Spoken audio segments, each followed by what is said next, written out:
कुछ वीडियोस ऐसे होते हैं ना जिसका हम वेट कर रहे होते हैं या फिर हम सर्च कर रहे होते हैं यूट्यूब पे या कहीं पे भी, क्योंकि हमें कुछ टेक्निक होते हैं। अगर हम ड्राइंग की बात करें तो कुछ टेक्निक होते हैं, कुछ ब्लेंडिंग होती है, स्केचिंग होती है, आउटलाइन होती है, बहुत सारी चीज़ें होती हैं। और यहाँ पे मैं आपको बात करने वाला हूँ ब्लेंडिंग की, क्योंकि ब्लेंडिंग जो है ना एक ऐसी टेक्निक है जिसे आप अपने नॉर्मल स्केच को एक एक्स्ट्रा ऑर्डिनरी बना सकते हो या फिर हाइपर रियलिस्टिक बनाते हो, जिसमें एक हाइपर रियलिज्म जैसे कहते हैं ना कि वो आजकल टर्म सबसे ज़्यादा यूज़ होता है। तो यहाँ पे मैं एक आई का एग्जाम्पल लिया मैंने, क्योंकि एक किड्स का आई बनाया मैंने, एक मैन का आई बनाया है और एक ओल्ड एज का आई बनाने वाला हूँ। यहाँ पे ब्लेंडिंग थोड़ी डिफरेंट है, क्योंकि इसमें ना आपको बहुत सारे वेरिएशन बहुत ज़्यादा होते हैं। लाइटिंग कंडीशन है, टेक्सचर है, इसके साथ साथ आपको शेडो भी मेंटेन करना है, जो ब्राइट पार्ट है उसको भी मेंटेन करना है। तो ये आई का एग्जाम्पल जैसे अभी आप देख रहे हो, इसको हम बनाने वाले हैं 2 कंडीशन में। ब्लेंडिंग कैसे होती है देखो, एक तो ये इसके लिए अलग अलग टूल होते हैं, टूल के बारे में हम भूल जाते हैं। सबसे पहले हम बात करते हैं पेंसिल। पेंसिल से पहले हम लेयरिंग करते हैं, पहले उसको हम मार्क कर लेते हैं, उसको हम लोग ड्रॉ कर लेते हैं। फिर उसके बाद हम कोई भी टूल यूज़ करें, जैसे कि आप मेकअप ब्रश है, सबसे ज़्यादा यूज़ करता हूँ मैं और सब लोग भी यूज़ करते हैं। तो मेकअप ब्रश हम लोगों ने ब्लेंड किया वहाँ पे, या फिर आप पेपर स्टैम्प से भी यूज़ कर सकते हैं डायरेक्ट। तो यहाँ पे ये ट्यूटोरियल में मैं आपको बात करने वाला हूँ ब्रश से।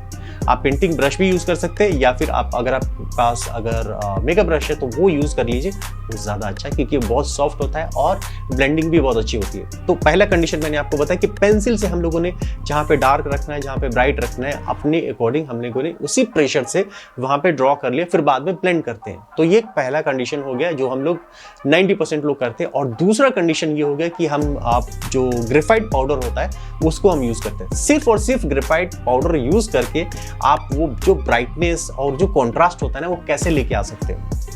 ये पूरा का पूरा ट्यूटोरियल यही सब आपको बताएगा कि किस तरीके से आप इसको बनाएंगे, किस तरीके से आप ड्रॉ करेंगे। और मैं दावे के साथ कह सकता हूँ कि आप इसका वेट कर रहे थे, क्योंकि और अगर जो वेट नहीं कर रहे थे तो आपको हेल्प जरूर मिलेगा ये ब्लेंडिंग टेक्निक देख के, क्योंकि ये काम बहुत ईजी हो जाता है आपका।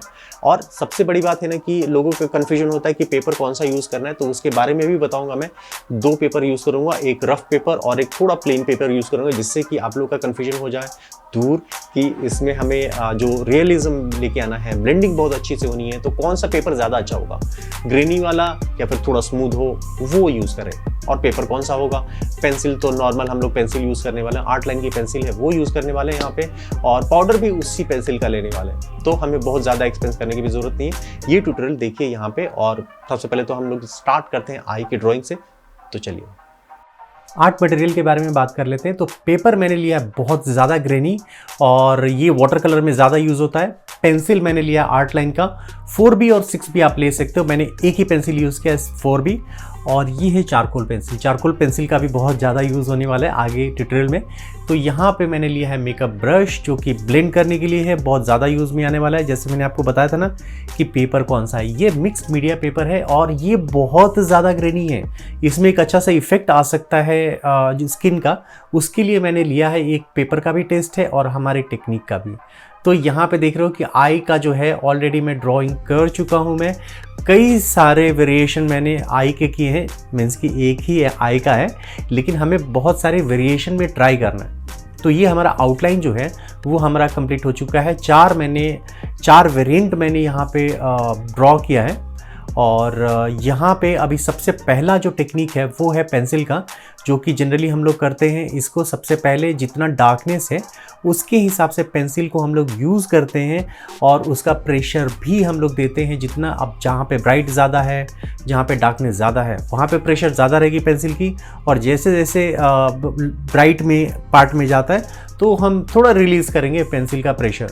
तो यहाँ पे देख रहे हो कि एक ये जो बेसिक टेक्निक है हम लोग करते हैं और मोस्टली यही करते हैं। और इसमें भी हम लोग लेयर भी यूज़ करते हैं, लेकिन मैंने ना यहाँ पे एक टेक्निक यूज़ किया है कि एक ही पेंसिल को यूज़ करके हम कैसे शेडिंग कर सकते हैं। इससे पहले के 2 ट्यूटोरियल में आपको बता चुका हूँ मैं, एक ही पेंसिल HB पेंसिल से मैंने ड्रॉ करके बताया। और यहाँ पे अभी जो सेकंड जो टेक्निक है वो है पाउडर से बना रहा हूँ मैं। ग्रेफाइट का पाउडर, और बहुत ज़्यादा आपको ढूंढने की भी ज़रूरत नहीं है। जो पेंसिल आप यूज़ करते हो उसी पेंसिल का आप पाउडर बना के आप उसको यूज़ कर सकते हो। और ये कितनी हद तक ये इफ़ेक्टिव है वो आपको पता चलेगा जब हम दोनों को ब्लेंड करेंगे। और मैं यहाँ पे डायरेक्ट पेंसिल का यूज़ नहीं करने वाला, मैं डायरेक्ट पाउडर को ही यूज़ कर रहा हूँ मेकअप ब्रश से। अगर आप चाहे तो पेंटिंग ब्रश है तो भी आप यूज़ कर सकते हो। और यहाँ पे अभी आप देख रहे हो कि जितने भी मैंने ब्लेंड किए ना, उसको एक्स्ट्रा जो अगर ग्रेफाइट पाउडर है ना, उसको आप बड़े ब्रश से साइड में कर सकते हो। तो यहाँ पे जैसे जैसे जो हमारा रेफरेंस है, रेफरेंस के अकॉर्डिंग जहाँ जहाँ पे डार्कनेस ज़्यादा है वहाँ पे आप करोगे, और इसको आप रिपीट भी कर सकते हो अकॉर्डिंग टू जो डार्कनेस है, शेडो एरिया है, या फिर उसका जो टेक्सचर है ना। और यहाँ पे ग्रेनी बहुत ज़्यादा है पेपर, और पेपर हम 2 तरह का यूज़ करने वाले हैं। मैं आपको दिखाना चाहता हूँ कि किस तरीके का, और ये मेरे लिए भी एक प्रैक्टिस है कि विद ब्रश, अगर आपके पास सिर्फ ब्रश है, आप किस तरीके से आप इसको कर सकते हैं। तो यहाँ पे जैसे मैंने आपको बताया था ना कि क्लीन करना है, तो वो आप क्लीन करते रहिए, नहीं तो अगर हैंड का एक पार्ट भी लगा ना तो वहाँ पे एक निशान पड़ जाएगी जो कि इरेजर से भी नहीं जाती है, क्योंकि हैंड हमारा ऑयली होता है, और ये ऑयली सरफेस होने के बाद ना ग्रेफाइट उस पर बहुत ज़्यादा जम जाता है, फिर वो इरेज भी नहीं होता है। और जैसे कि आप हल्का सा पॉइंट आप देख सकते हो वहाँ पे। तो यहाँ पे अभी आप देख रहे हो कि एक ब्लेंडिंग हो जाने से ना ब्रश जो है ना वो कैरी करता है एक ग्रेफाइट, और ग्रेफाइट को आप लोग हर जगह स्प्रेड कर सकते हैं। अब आ गया हमारा कि जो सबसे पहले हम लोगों ने पेंसिल से, स्लांट पेंसिल से हम लोगों ने इसको शेड किया था, अब वहाँ पे ब्लेंड करने वाले हैं। अभी देखो दोनों में डिफरेंस क्या होता है ना कि अभी जो पेंसिल का जो मार्क्स है ना वो पेपर पे है, और वो कितने हद तक ब्लेंड होता है वो आप देख रहे हो यहाँ पे। तो यहाँ पे बहुत जेंटल ही पुश किया है मैंने ब्रश को ब्लेंड करने के लिए, तो यहाँ पे देख रहे हो। और यहाँ दोनों में ना आपको, जैसे कि ग्रेनी पेपर इसलिए लिया है कि आपको यहाँ पे क्लियर होगा ना, आपके सारे डाउट क्लियर होंगे कि ब्लेंड कौन कैसा हो रहा है। यहाँ पे प्लेन पेपर पे तो दोनों आपको आउटपुट जो है ना ऑलमोस्ट एक जैसे लग सकते हैं, लेकिन यहाँ पे ग्रेनी पेपर में जो है ना दोनों का डिफरेंसेस ज़्यादा पता चलेगा आपको। और पेपर स्मूथ होने से ना ब्लेंडिंग और ज़्यादा स्मूथ होती है। तो यहाँ पे अभी आप देख रहे हो कि किस तरीके से मैंने यहाँ पे ब्लेंड किया है, और दोनों में डिफरेंस आपको पता चल रहा होगा कि नीचे वाला जो कि हम लोगों ने पाउडर से डायरेक्ट ब्लेंड किया है उसकी स्मूथनेस बहुत ज़्यादा है। अगर वही हम लोगों ने प्लेन पेपर पे किया होता, कम ग्रेनी पेपर पे किया होता ना, तो और ज़्यादा इफेक्टिव होता, जो कि हम लोग करेंगे और वो चेक भी करेंगे। और यहाँ पे ये इतना पहला लेयर हो जाने के बाद ना आपको एक बेस मिल गया, और बेस मिल जाने के बाद ना अब हम पेंसिल का यूज़ कर सकते हैं। सेम पेंसिल का, अलग सा पेंसिल भी मैंने यूज़ नहीं किया। और एक चीज़ मैंने देखा है और वो मैं आपके साथ शेयर करना चाहता हूँ मैं, कि जितने ग्रेनी पेपर होते हैं ना, तो जो भी पेंसिल होते हैं ना उसकी डार्कनेस और ज़्यादा बढ़ जाती है कंपेयर टू स्मूथ जो पेपर होते हैं ना उससे ज़्यादा। ये मैंने प्रैक्टिकली देखा है। और जहाँ जहाँ पे डार्कनेस है उसके हिसाब से पेंसिल कोई भी यूज़ कर रहा हूँ मैं। अगर आप चाहें ना तो यहाँ पे और भी पेपर का जैसे कि टिश्यू पेपर जैसे, उससे भी ब्लेंडिंग के लिए हेल्प ले सकते हैं, लेकिन मैं यहाँ पे देखना चाहता हूँ कि ब्रश मेरा कितना ज़्यादा हेल्प करता है। और यहाँ पे ना आप ग्रेफाइट पैड जो पाउडर है और यूज़ कर सकते हैं, लेकिन मैंने यहाँ पे पेंसिल का यूज़ किया है यहाँ पे, क्योंकि मुझे थोड़ा एजेस जो है शार्प चाहिए थे। और आपने देखा होगा ना अभी तक मैंने किसी भी इरेज़र का यूज़ नहीं किया है। और ये कैसे होता है, ये आपके प्रैक्टिस से ही होता है। जितना प्रैक्टिस करोगे आप, जितना पेपर ख़राब करोगे, जितना आर्टवर्क इनिशियल डेज में ख़राब होंगे, बाद के लिए बेनिफिट आपको बहुत ज़्यादा होगा। और जितना इरेज करके आप एडिट कर लोगे, अच्छा कर लोगे ना, तो एक आदत सी बन जाती है वो।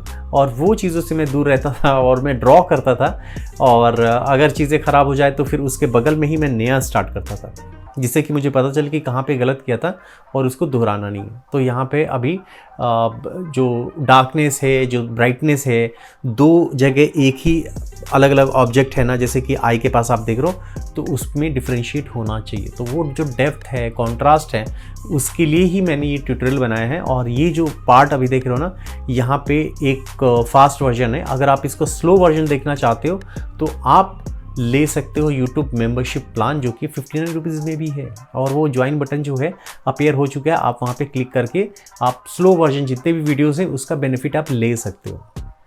तो आज के ट्यूटोरियल में हम लोगों ने ब्लेंडिंग टेक्निक के बारे में जाना है, डार्कनेस कितना ज़्यादा होना चाहिए वो सब हम लोगों ने यहाँ पे कॉन्ट्रास्ट लेवल देखा है। नेक्स्ट एपिसोड में हम लोग आई बॉल को भी करेंगे, स्किन का जो टेक्सचर है वो भी करने वाले हैं। तो ये अगला ट्यूटोरियल बहुत ज़्यादा इफेक्टिव होने वाला है, तो उसको ज़रूर देखिएगा। मिलते हैं अगले एपिसोड में, तब तक के लिए बाय, टेक केयर।